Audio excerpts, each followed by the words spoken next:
आप सब लोगों का वृंदावन में स्वागत। जो लोग बाहर से आए हैं उनका स्वागत, और जो वृंदावन में ही रहते हैं उनका सौभाग्य है कि वो वृंदावन में ही हैं। पर वृंदावन में कीर्तन की एक विधा है। कीर्तन में सदैव ऊर्ध्वबाहु होकर के ही कीर्तन करना चाहिए। अब आप लोग अगर हमसे यूं सोच रहे हैं कि आप तो यूं ही गा रहे हो तो हम क्यों ऊपर उठाएं हाथ। सागर में जो डूब रहा हो उसको भुजा ऊपर उठानी चाहिए, लेकिन जो लाइफ गार्ड होता है उसको उठाने की जरूरत नहीं है। तो वैसे तो सागर से बचावे वाले ठाकुर जी हैं, किशोरी जी हैं, पर हमको देखने के लिए छोड़ा है कि कोई डूब रहा हो तो हमको बता देना। अब हमको जिसकी भुजा देखें उसकी कहें ठाकुर जी इसको बचाओ, ये डूब रहा है।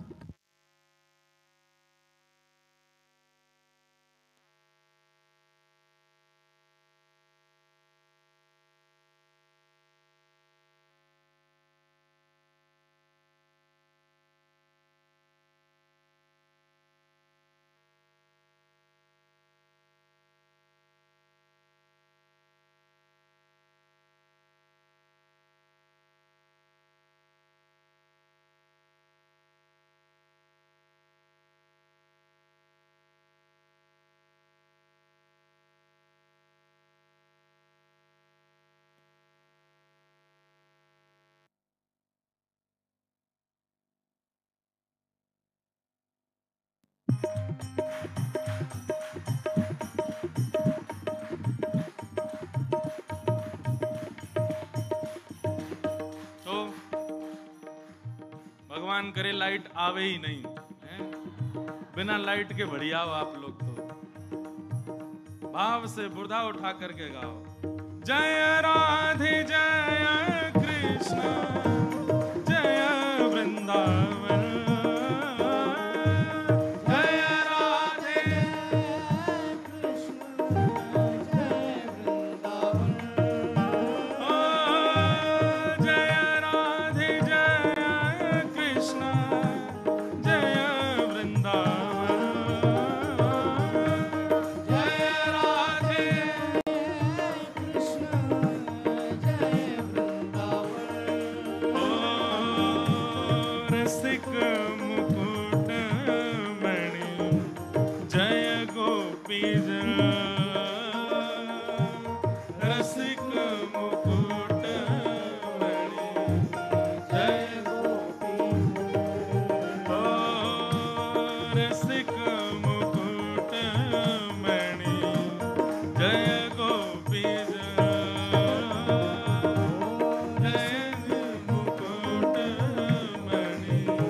जय वृंदावन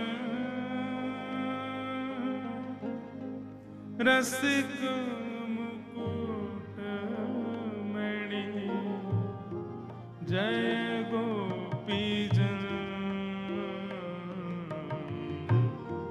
जय राधे जय कृष्ण जय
नंदन मोहन राधिका रमन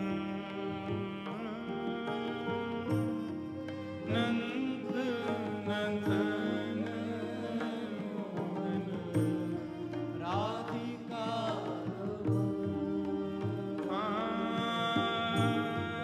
नंद नंदन मोहन राधिका रमन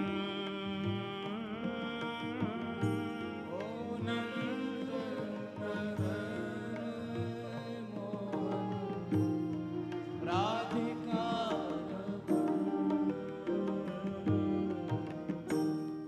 जय राधे जय कृष्ण जय वृंदावन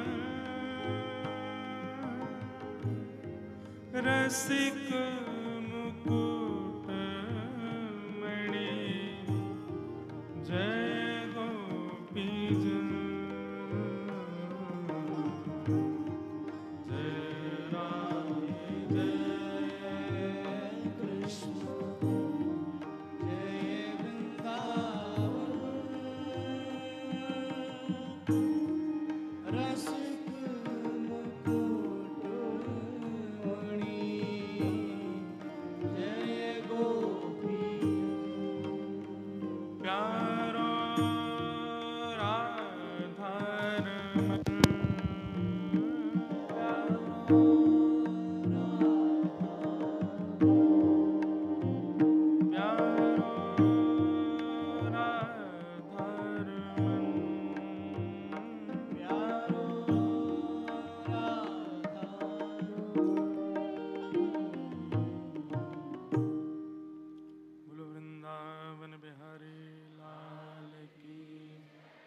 श्री राधा रमण लाल की श्री राधा वल्लभ लाल की प्यारे गिरधर लाल की श्रीमद्भागवत महापुराण की श्री वृंदावन धाम की श्याम सुंदर श्री यमुने महारानी की रज रानी की रस रानी की श्री राधिका रानी की सब संतन की सब भक्तन की सब विप्रन की समस्त ब्रजवासिन की जय जय जय श्री राम जय जय श्री राम जय जय श्री राम श्री गोपेश्वर महादेव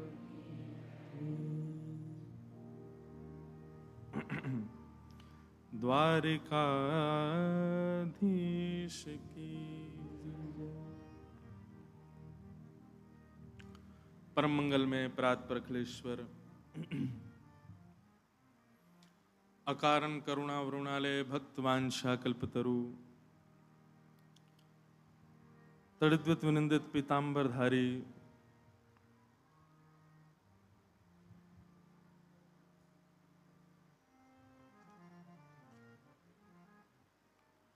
श्री बालकृष्ण लाल की वांगमयी प्रतिमूर्ति, शब्दमयी प्रतिमूर्ति, हम आप सबके मध्य में विराजमान श्रीमद् भागवत महापुराण को बारंबार प्रणाम। मंच पर विराजमान समस्त विप्रवृंद, समस्त गंधर्वजन और आप सभी श्रोता भाई बंधु मातृशक्ति, सबको बहुत बहुत जय श्री कृष्ण, जय सिया राम, जय श्रीमन नारायण, जय जय श्री राधे।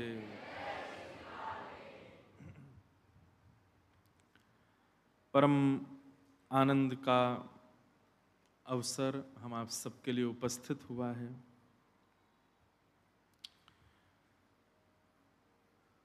मिर्जापुर से पधारे श्री राजेश अग्रवाल जी एवं उनके समस्त परिवारी जन, जिनका बहुत दिनों से भाव था कि ठाकुर जी की मंगलमयी कोई चर्चा श्रवण करने का अवसर प्राप्त हो,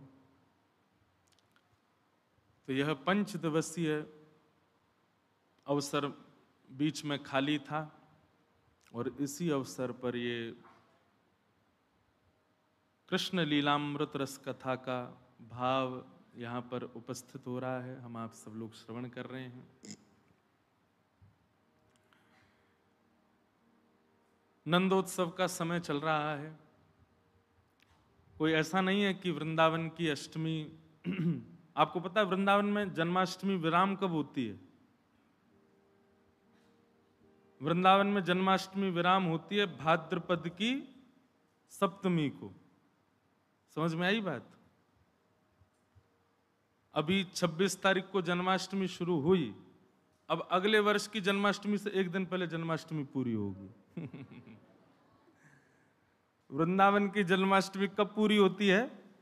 भाद्रपद की अष्टमी को जन्माष्टमी होती है, तो भाद्रपद की सप्तमी को जन्माष्टमी एक विराम होती है, अगले दिन से दूसरी शुरू हो जाती है। वृंदावन में जन्माष्टमी कभी विराम होती ही नहीं है। जो लोग ये सोचते हैं कि भैया बड़ा बवाल मचा इस बार, कब की जन्माष्टमी, कोई कहे 26 को, कोई कहे 27 को, कोई कहे कभी, कोई कहे कभी। हमसे किसी ने पूछा, महाराज जी आप सही से बताओ वृंदावन में जन्माष्टमी कब है? मैंने कहा आज है। तो बोले आप तो अलग ही पागल व्यक्ति हो। बोले ये कोई बात है, आज है। मैंने कहा भाई वो वृंदावन ही नहीं है जहां पर हर दिन जन्माष्टमी ना हो। वृंदावन तो वही जहां नित्य जन्माष्टमी। तो वृंदावन में ये जन्माष्टमी 2025 की 24 की प्रारंभ हो गई है। अब ये 2026 की जन्माष्टमी को पूर्ण होगी। संभवतः जो मुझे स्मृति है कि अगले वर्ष शायद, कब की है भाई पंडित जी बताओ? 16 या 17 अगस्त की है। हाँ 16 अगस्त की है ना, तो 15 अगस्त को हमारे वृंदावन की जन्माष्टमी पूरी होगी और 16 अगस्त से प्रारंभ होगी। भैया ऐसा ही वृंदावन धाम। हमारी तो अब ऐसी स्थिति हो गई है ठाकुर जी की कृपा से कि अब घर रुकने के लिए भी, वृंदावन रुकने के लिए भी हमको वृंदावन में कथा करनी पड़ती है तो ही रुक पाते हैं, नहीं तो बाहर ही बाहर डोलते रहते हैं। अब इस कथा के लिए ही हम घर आए हैं, नहीं तो ब्रजधाम आना ही नहीं हो पाता। कई बार तो ऐसा होता है कि अपने ही नगर में क्या चल रहा है हमको यहाँ जब आते हैं तब पता चलता, अच्छा यहाँ ये भी खुल गया है, अब ये भी नियम चालू हो गए हैं, अब ऐसा भी कोई दुकान खुल गई है, अच्छा अब मंदिर में बैरिकेटिंग लग गई है, अब इतने ओहो पास सिस्टम भी हो गया है। ये सब वृंदावन जब आते तब पता चलता है, हमको ही नहीं पता हो तो क्या हो रहा है यहाँ पर। लेकिन ठाकुर जी ने जिसके लिए चुना है, आप सब लोगों के आशीर्वाद से, संत जनों के आशीर्वाद से प्रयास कर रहे हैं कि कि भले ही वृंदावन स्वयं तन से नहीं रह पाते, पर वृंदावन को तन तन में प्रवेश करने का प्रयास कर रहे हैं कि सबके मन में, तन में वृंदावन प्रवेश करे। तो ऐसी भावना चित्त में रहती है। जन्माष्टमी का पावन अवसर, वृंदावन में ये 5 दिवसीय कृष्ण लीलामृत कथा है। मन में अभी भी मेरे को ये स्पष्ट नहीं है कि मैं किस विषय पर बोलूं। हमने अब जब कोई विषय नहीं समझा तो यही बोल दी कृष्ण लीलामृत कहेंगे। अब कृष्ण लीलामृत में तो बहुत बड़ी कृष्ण लीला है। बाल लीला कहें, पौगंड लीला कहें, कि युवा श्री कृष्ण की लीला कहें, विवाहित श्री कृष्ण की लीला कहें, महाभारत के श्री कृष्ण की लीला कहें, कहाँ की कहें, एक पे कहो तो उसी पे लंबे हैं। खूब विस्तृत चरित्र है ठाकुर जी का। मन में भाव आया कि आज तो हम 10वें स्कंद प्रारंभ कर देते हैं, जहां पर भगवान श्री कृष्ण के प्रादुर्भाव की कथा भागवत में। अच्छा, जो लोग पंखा पंखा झल रहे हैं सबको हम सॉरी बोल दें। कल से आप लोगों की सेवा में 2 बजे से एसी चलवा देंगे, तो ठंडा रहेगा, आप लोगों को ज्यादा गर्मी नहीं लगेगी। हैं क्यों जी? हैं, गर्मी लग रही बहुत।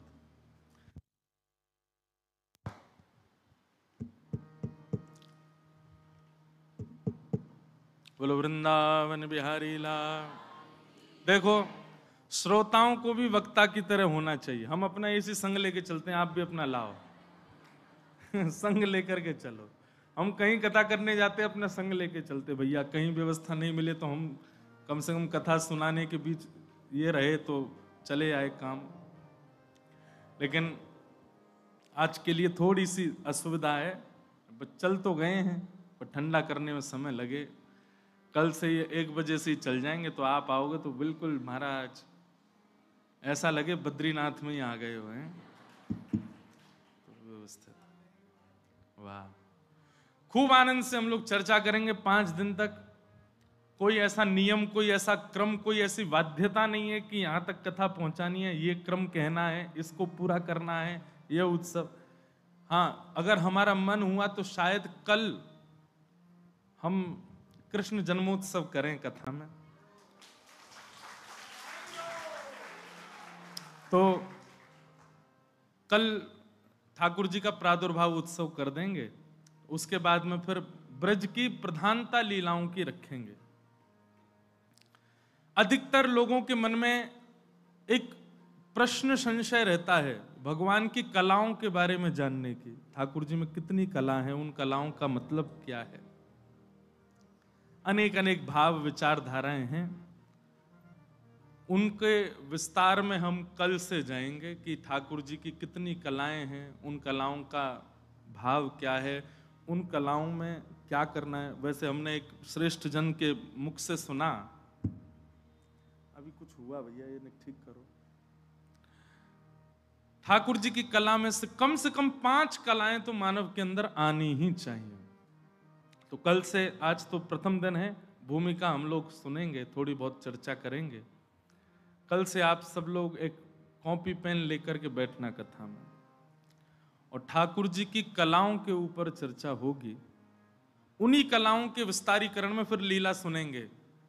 तो ठाकुर जी की बाल लीलाओं में भी चोरी लीला, माखन चोरी लीलाओं में भी बड़ी बड़ी लीला। एक दूध चोरी लीला अलग है, माखन चोरी लीला अलग है, दही चोरी लीला अलग है, घी चोरी लीला अलग है, फूटकार लीला अलग है, अनेक अनेक लीलाएं हैं। तो अष्ट सखाओं के माध्यम से, उनके पदावलियों से उसका भाव भी सुनेंगे। तो सब चर्चाएं रहेंगी, आप सब लोग बड़े व्यवस्थित होकर बैठिएगा। कल कथा प्रारंभ ही होगी नंद घरानंद भयो जय कन्हैया लाल की, इसलिए पीले पीले वस्त्र पहन करके आना। और कथा के प्रारंभ में ही पहले कल जन्मोत्सव होगा, नृत्य करेंगे आनंद से। 1 घंटा उत्सव करने के बाद फिर आगे की पालना लीला आदि, पूतना मर्दन लीला आदि, उन सबको विस्तार से श्रवण करेंगे। भगवान श्री कृष्ण के लीलामृत भाव पर हम आप सब लोग चर्चा करने के लिए इतदर्थ इकट्ठे हुए हैं। धाम श्री वृंदावन है। अभी जयपुर में कथा करके आए हैं, अभी तो हमारे मन से वो भाव ही नहीं निकल रहे जयपुर वाले। इतना आनंद आया, इतना सुख मिला, बस उसका वर्णन नहीं कर सकता मैं। जो श्री भक्तमाल जी की चर्चा अभी जयपुर में हुई, हमने तो पहली बार कथा की, अब लोगों को आया कि नहीं पता, हमको तो बहुत आनंद आया। हमारे लाल जी रोज कथा सुनने आते थे। कथा में श्री गिरधर लाल जी पहली बार श्रोता बन करके आए, कभी नहीं आते, लेकिन पूरी भक्तमाल कथा श्री गिरधर लाल जी ने बैठ करके एक आसन पर बैठ करके सुनी।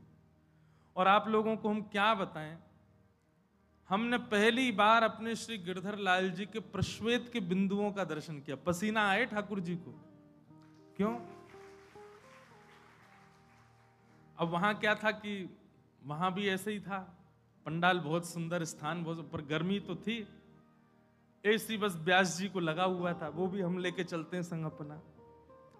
तो लाल जी की जो बैठने की व्यवस्था थी, वहां पे लाइट वाइट लग रही थी, कोई ऐसा नहीं, तो पंखा लगा रहता था। लेकिन एक दिन हमने भी दर्शन किया। सरस कुंज वाले बड़े भैया जी, जिनके नेतृत्व में पूज्य महाराज जी के बड़े पुत्र, उन्होंने भी दर्शन किया। हमारे एक पंडित जी अंकुश जी, इन्होंने भी दर्शन किया। श्री गिरधर लाल जी के ऐसे छोटे छोटे पसीना आ रहे हैं, ऊपर से नीचे गिर रहे थे। प्रथम बार ऐसा अनुभव हुआ, देख करके आनंदित हो गए। वैसे तो ये बात आनंद की नहीं है, ठाकुर जी श्रमित हो रहे हैं, हम आनंदित हो रहे हैं, पर किसी रूप में ही चाहिए, उनका श्रम तो दिखा। तो ऐसा अनुभव लाल जी का उस कथा में हुआ।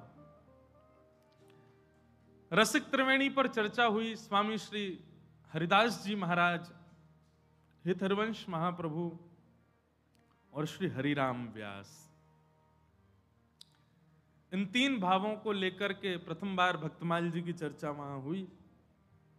अगले वर्ष फिर है वहां पर, जन्माष्टमी के बाद में प्रारंभ। इस बार जन्माष्टमी से पहले पूरी हुई, अगली बार जन्माष्टमी के बाद है। अगले बार वहां पर हमने जो प्रसंग रखे हैं भक्तमाल जी के, उसमें श्रीमद् वल्लभाचार्य जी महाराज, श्री चैतन्य महाप्रभु और श्री रामानुजाचार्य जी महाराज, तीन आचार्यों पर चर्चा वहां होगी। और फिर उसके अगले वर्ष मतलब 2026 में तो 1 महीना की मास भक्तमाल, 1 महीना की भक्तमाल करेंगे जयपुर में। अब उसमें 30 दिन की कथा रहेगी। क्योंकि आप कहेंगे जयपुर ही क्यों? क्योंकि भक्तमाल जी की रचना जयपुर में ही हुई है। जयपुर में ही गलता जी स्थान है, जहां पर श्री नाभा गोस्वामी जी ने अग्रदास जी महाराज की आज्ञा से भक्तमाल जी की रचना की। हमारा तो मन हो रहा है भक्तमाल ही सुना दें, पर ठीक है, जो पहले से ही निश्चित है उसी को कहेंगे। पर उसमें एक इतनी सुंदर चर्चा आती है भक्तमाल जी में कि नाभा गोस्वामी जी जब भक्तमाल जी रचना करने के लिए बैठे, तो हमने कथा पूरी सुनाई, पहले दिन की कथा सुनना, उसमें पूरी भूमिका है कि नाभा जी कौन है। ये पूर्व जन्म में यही श्री ब्रह्मा जी थे। ब्रह्मा जी ने अपराध किया, भगवान के ग्वाल बालों का हरण किया। तब भगवान ने कहा कि तुमने वैष्णव अपराध किया है, अब वैष्णवों की गाथा जब तक नहीं गाओगे तब तक तुम्हारा अपराध नहीं छूटेगा। मैं ये कथा में भी कहता हूं कि आपकी भक्ति में यदि फ्लक्चुएशन आ रहा है, कभी बढ़ रही है, कभी घट रही है, कभी तीव्र हो रही है, कभी सूक्ष्म हो रही है, तो इसका मतलब निश्चित आपसे कोई वैष्णव अपराध बन गया है। अरे श्री हरिराम व्यास जी के चरित्र में आया कि आप श्री यमुना जी स्नान करते करते आपके मन में यह भाव आया, कबीर दास भक्त तो हैं पर हम वृंदावन वासियों जैसे भक्त नहीं हैं। केवल इतनी बात उनके मन में आ गई और श्री हरिराम व्यास जी के चित्त से ठाकुर जी की लीला अंतर ध्यान हो गई। सोचो, हरिराम व्यास जी ने एक सूक्ष्म अपराध किया, ठाकुर जी अंतर ध्यान होगा। हम तो बहुत बड़े बड़े अपराध करे बैठे हैं, हमसे तो डेली अपराध होता है, नित्य अपराध करते हैं हम। इसीलिए अधिकतर क्या होता है कि हमारे ध्यान में सदैव वासनाओं के चित्र दिखाई देते हैं, हमारे ध्यान में सदैव भोग विलास के चित्र दिखाई देते हैं, हमारे ध्यान में सदैव संसार के दूषित चित्र ही आते हैं। क्यों? क्योंकि हमारे अंदर वैष्णव अपराध बहुत कूट कूट के भरा। हमने बहुत वैष्णवों के अपराध किए हैं। तो ऐसा ही वैष्णव अपराध किससे बना? ब्रह्मा जी से। तब ब्रह्मा जी को भगवान ने आज्ञा की कि अब तुम वैष्णवों की गाथा लिखो, तब तुम्हारा अपराध दूर होगा। तो वही नाभाजी के रूप में प्रकट हुए ब्रह्मा जी, और उन्होंने भक्त चरित्र लिखे। अब भक्तमाल जी में किन किन भक्तों के चरित्र हैं, तो वर्णन करते हैं। हरिप्रिय, कौन से भक्त? हरिप्रिय। दो भक्त होते हैं, एक वो जिनको हरि प्रिय लगते हैं, एक वो जो हरि को प्रिय लगते हैं। मुझसे लेकर के पीछे खड़े हुए भैया तक जितने भी लोग हैं ना यहाँ पे, हम सबको हरि प्रिय लगते हैं। हम में से कोई हरि का प्रिय नहीं होगा। हमको ठाकुर जी अच्छे लगते हैं, ठाकुर जी को हम अच्छे लगते होंगे ये बात की गारंटी नहीं है। भक्तमाल जी में उन्हीं भक्तों के चरित्र आए जो ठाकुर जी को प्रिय हैं, हरि प्रिय हैं। तो जब भक्तमाल जी की रचना हुई, तो मैं जिस बात को कहना चाह रहा हूं वो ये है कि जब स्वामी श्री हरदास जी, हितरिवंश महाप्रभु और हरिराम व्यास, ये हरित्रयी हैं वृंदावन के, जब आप तीनों का चिंतन किया नाभाजी ने, तो ये इन तीनों का ध्यान नहीं आया उनके मन में, इन तीनों की गाथा आई नहीं उनके मन में। तानपुरा ने कम करो। तीनों की गाथा नहीं आई। तो श्री नाभाजी ने अपने गुरुदेव अग्रदास जी से पूछा कि गुरुवर, ये बात तो निश्चित है कि मेरे चित्त में जिनका ध्यान नहीं आ रहा है वो हरि प्रिय नहीं है, हरि के प्रिय नहीं है, पर स्वामी श्री हरदास जी, हितरवंश महाप्रभु और हरिराम व्यास, इनके प्रति ये बात नहीं आ रही कि हरि प्रिय नहीं होंगे, तो निश्चित हरि प्रिय हैं। फिर इनका चिंतन मुझे क्यों नहीं हो रहा है? स्वामी जी हरदास जी बहुत प्रिय हैं ठाकुर जी को, हितरवंश महाप्रभु अति प्रिय हैं, इनका चिंतन मेरे चित्त में क्यों नहीं आ रहा है? तब अग्रदास जी महाराज कहते हैं कि भाई ये हरि प्रिय नहीं है, ये तो श्री जी प्रिय हैं, श्री राधा प्रिय हैं, ये तो किशोरी जी के प्रिय हैं। और तुमने भक्तमाल जी लिखने से पहले भगवान के 10 अवतारों को याद किया, तो 10 अवतारों के जो प्रिय हैं वो सारे भक्त तुम्हारे चित्त में आ रहे हैं। अगर इन तीनों को बुलाना चाहते हो तो किशोरी जी को बुलाओ। जब किशोरी जी की प्रार्थना करोगे तब स्वामी जी महाराज, तब हितरवंश महाप्रभु, तब हरिराम व्यास आएंगे। ये बात जब मैं बोल रहा था कथा में, ऐसे रोंगटे खड़े हो रहे थे, इतना आनंद चित्त में आ रहा था। ये बात याद रखियो भैया, ब्रजवासी और वृंदावन के जितने भी संत महापुरुष आदि हैं, इन सबके प्रति यदि आवाहन की भावना हो, इनके प्रति प्रेम की भावना हो, इनके प्रति समर्पण की भावना हो, तो श्री किशोरी जी का ध्यान करो। किशोरी जी की कृपा से ही ब्रजवासी प्रिय लग सकते हैं, किशोरी जी की कृपा से ही ब्रजवासी आपको प्रिय लग सकते हैं, ब्रजवासियों को आप प्रिय लग सकते हैं। तो ऐसी किशोरी जी का स्मरण किया जब श्री अग्रदास जी ने, तब नाभाजी के चित्त में हरिदास जी, हरिराम व्यास जी और हितरवंश महाप्रभु आए। वृंदावन साचो धन भैया, वृंदावन साचो धन भैया। हरिराम व्यास जी का ये पद है, बहुत सावधानी से सुनिएगा। तो बोले इस धन को कमाया कैसे जाए? तो बोले कमाने से पहले त्याग करना पड़ेगा। किस चीज का?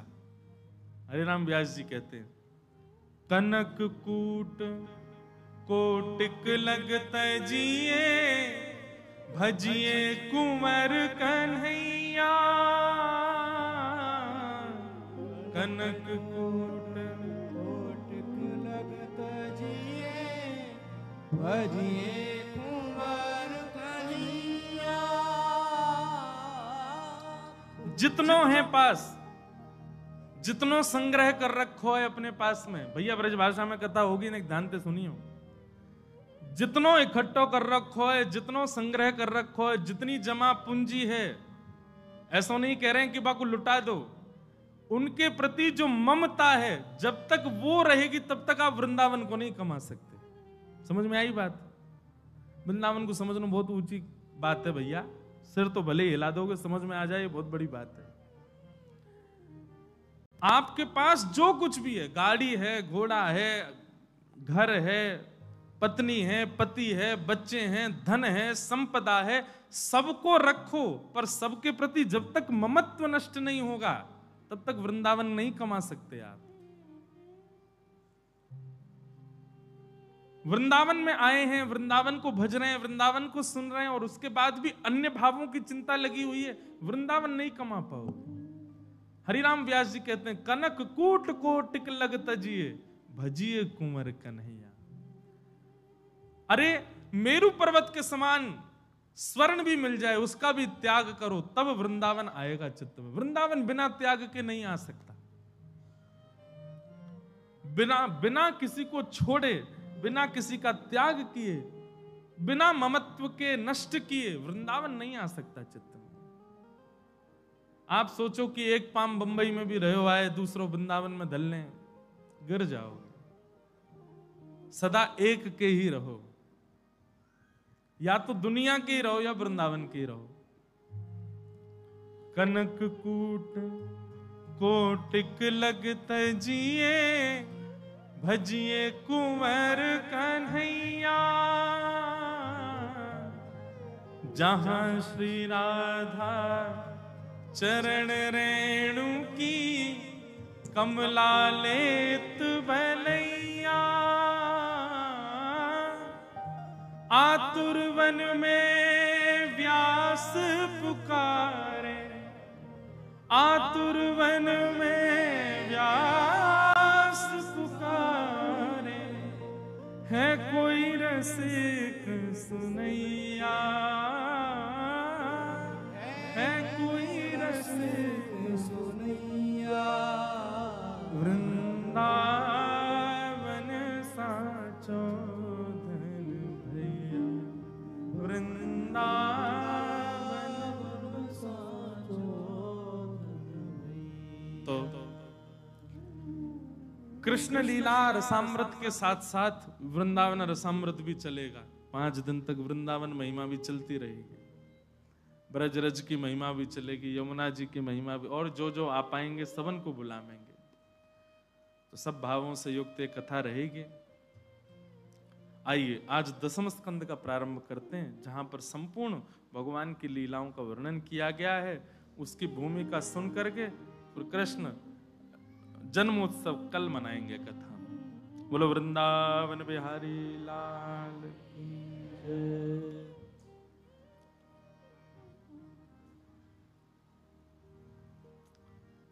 परीक्षित जी महाराज 4 दिन से बैठ करके कथा सुन रहे हैं, और श्री सुखदेव जी उनको कथा सुना रहे हैं। एक आसन पर बैठ करके बिना कुछ खाए पिए सोए, बस निरंतर 4 दिनों से अनवरत श्रीमद् भागवत की कथा चल रही है। अब ये बात सब आपको पता ही है कि परीक्षित जो थे उनको 7 दिन में मरने का श्राप है। उन्होंने सुखदेव जी को पहले ही कह दिया था कि मुझे मुक्ति चाहिए, पर सुखदेव जी ने कहा मुक्ति नहीं, भक्ति मांगो।